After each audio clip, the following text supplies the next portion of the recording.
நேர்மறை எண்ணம், சமூக அக்கறை, தொலைநோக்கு பார்வை என்ற பல்வேறு சிந்தனைகளோடு சமத்துவ சகோதரத்துவ உணர்வோடு செயல்பட்டு வரும் மதிப்பிற்குரிய திரு மோகன் அவர்களை செல்வ இம்மாணவிகளுக்கு தங்களின் செல்வையான வார்த்தையால் சிறப்பு வருமாறு அன்போடு அழைக்கிறோம்.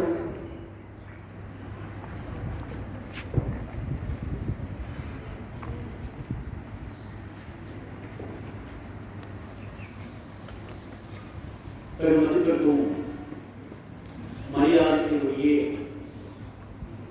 இப்பள்ளியின் தலைமை ஆசிரியர் மற்றும் தலைமை பொறுப்பேற்று எல்லாமே நடத்தி கொண்டிருக்கும் ஆசிரியர் பெருந்தைகள் மற்றும் பள்ளி குழந்தைகள் அனைவருக்கும் என்னுடைய மனமார்ந்த நன்றியை நான் தெரிவித்துக் கொள்கிறேன். நான் இப்படிப்பட்ட விழாவிலே கலந்து கொள்வது இதுவே முதல் முறை. பல இடங்களிலே பல மேடைகளிலே நான் பேசியிருக்கிறேன். ஆனால் இப்படிப்பட்ட பள்ளி விழாக்களிலே நான் பேசுவது கலந்து கொள்வது என்பது இது முதல் முறை. நான் பார்க்கின்ற போது மிகவும் ஆச்சரியமான, மிகவும் ஒழுங்கான, அமைதியான சூழலிலே இந்த பள்ளி வளாகத்தில் நடந்து கொண்டிருக்கும் விழாவானது உண்மையாகவே பெருமைக்குரிய ஒரு காரியம் என்பதை நான் அறிந்திருக்கிறேன். ஒரு பைபிளில் ஒரு வசனம் சொல்கிறது, நான் உருவாகும்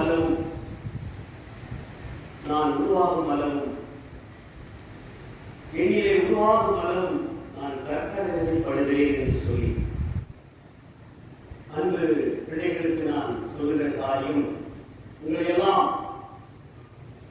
பெற்றோர்கள் 3 வருடம் அல்லது 5 வருடம் மாத்திரமே உங்களை தாராட்டி சீராட்டி வளர்க்கிறார்கள். ஆனால் அந்த பருவங்கள் முடிந்தவுடனே நீங்கள் யாரிடத்தில் ஒப்புக்கொடுக்கப்படுவீர்கள் என்று சொன்னால், உங்களை வளர்த்து ஆளாக்குகிற பெருமை பெற்றோருக்கு மாத்திரமே. அறிவை ஊட்டி வளர்த்துகிற இந்த உலகத்துக்கு ஒரு வெளிச்சமாக, ஒளியாக, விளக்குகளாக திகழ்கிற ஒரு வாழ்க்கையை கொடுப்பது உங்களுடைய குருவாகிய ஆசிரியர்கள். ஆகவே நான் ஏன் இதை சொல்லுகிறேன், கற்ப வேதனைப்படுகிறேன் என்று சொல்லி, அந்த ஆசிரியர்கள் படுகிற வேதனைகள் நம்மை உருவாக்குவதற்கு, உங்களை எல்லாம் உருவாக்குவதற்கு அவர்கள் படுகிற வேதனைகள் அதை முற்றிலும் அறிந்தவன். நான் ஆசிரியர் குடும்பத்திலே பிறக்கவில்லை என்று சொன்னாலும் ஆசிரியர் குடும்பத்திலே நான் வளர்ந்து வருகிறேன், வாழ்ந்து வருகிறேன். என்னுடைய குடும்பம் சார்ந்த அனைவருமே ஆசிரியர் பெருமக்கள். இந்த பள்ளியிலே பயின்றவர்கள், அதுதான் பெருமை. இந்த பள்ளியிலே பயின்று இந்த பள்ளியிலே ஆசிரியராக பணிபுரிந்தவர்கள், அந்த காரியங்களை நான் அறிவேன். எப்படிப்பட்ட பிள்ளைகளை உருவாக்க வேண்டும், இந்த பள்ளிக்கு பெருமை சேர்க்க வேண்டும் என்று சொல்லி ஆசிரியர்கள் படுகிற ஒவ்வொரு காரியங்களும் எனக்கு தெரியும். ரிசல்ட் கொடுக்கணும், பிள்ளைகள் எப்படிப்பட்ட வளர்ப்பிலே வளர்கிறார்கள், உங்களுக்கு கல்வியை புகழ்வது மாத்திரமல்ல, நீங்கள் நடக்கிற ஒவ்வொரு நடைகளையும் ஒவ்வொரு ஆசிரியரும் அறிந்திருக்கிறார்கள். ஆகவேதான் இப்படிப்பட்ட விழாவிலே உங்களுக்கு ஒரு பொறுப்புகளை கொடுத்து இந்த பள்ளியிலே நீங்கள் ஒவ்வொருவரும் இந்த தலைமை பொறுப்பை ஏற்று நடத்துகிறீர்கள் என்று சொன்னால், இது இந்த வளாகத்திற்கு மாத்திரமல்ல, எதிர்காலத்திலே நீங்கள் எல்லாம் இந்த நாட்டிற்கு தலைவர்களாக, பெரும் பெரும் பதவி வகிக்கிற பிள்ளைகளாக உருவாக வேண்டும் என்பதை புகழ்த்துகிற விழாதான் இந்த விழா. ஏதோ இதை நீங்கள் சாதாரணமாக நினைத்துக் கொள்ளலாம். நான் ஸ்கூலிலே பீப்பிள் லீடராக இருக்கிறேன், கிளாஸ்ல லீடராக இருக்கிறேன், அல்லது சுகாதாரம் அல்லது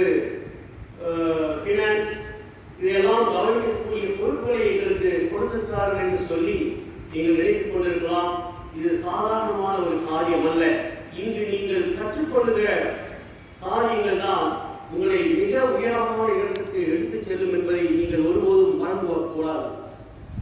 இதை உங்களுக்கு ஏன் இவர்கள் இப்படிப்பட்ட பொறுப்புகளை கொடுக்கிறார்கள் என்று சொன்னால், இந்த பள்ளியானது கடந்த 50 ஆண்டுகளுக்கு முன்பாக ஆரம்பித்தது என்று கேள்விப்பட்டேன்.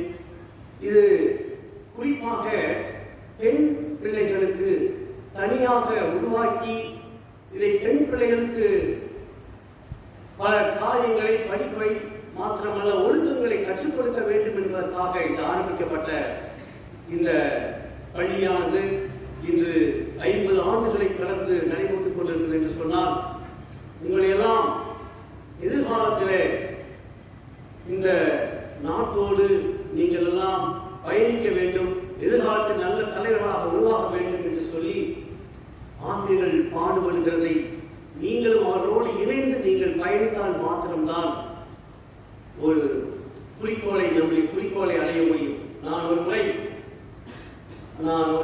ஒரு பகுதிக்கு நான் சென்று கொண்டிருந்தேன். அப்பொழுது ஒரு மரத்தடியில 2 கால் கிடையாது. அவருக்கு என்னங்க 2 கால் கிடையாது. ஒரு 4 சக்கரம் மட்டும்தான் அந்த வீடு. அந்த 4 சக்கரத்துக்கு மேல ஏறி உட்கார்ந்துருக்காரு. நான் என்னோட காலை நிறுத்திட்டு அவர் என்ன பண்றாருன்னு சொல்லி நான் பார்த்தேன். கொஞ்சம் தூரம் நான் பார்த்த உடனே அவர் என்ன செஞ்சாருன்னா, அந்த 4 சக்கரத்தை தூக்கி தன்னுடைய சரீரத்தோடு சேர்ந்து உடலோடு சேர்ந்து அந்த வண்டியை மேலே ரோட்டிலே வைத்து தன்னுடைய இரு கரங்களினால் அதை உருட்டிக் கொண்டே சென்று தன்னுடைய எல்லையை அவர் அடைந்தார். அதுவரை கிட்டத்தட்ட 42 நிமிடங்கள் நினைக்கிறேன். நான் அவரோடு நின்று கவனித்த ஒரு காரியம் என்ன புரிந்து கொண்டேன் என்று சொன்னால், 2 கால்களும் இல்லை,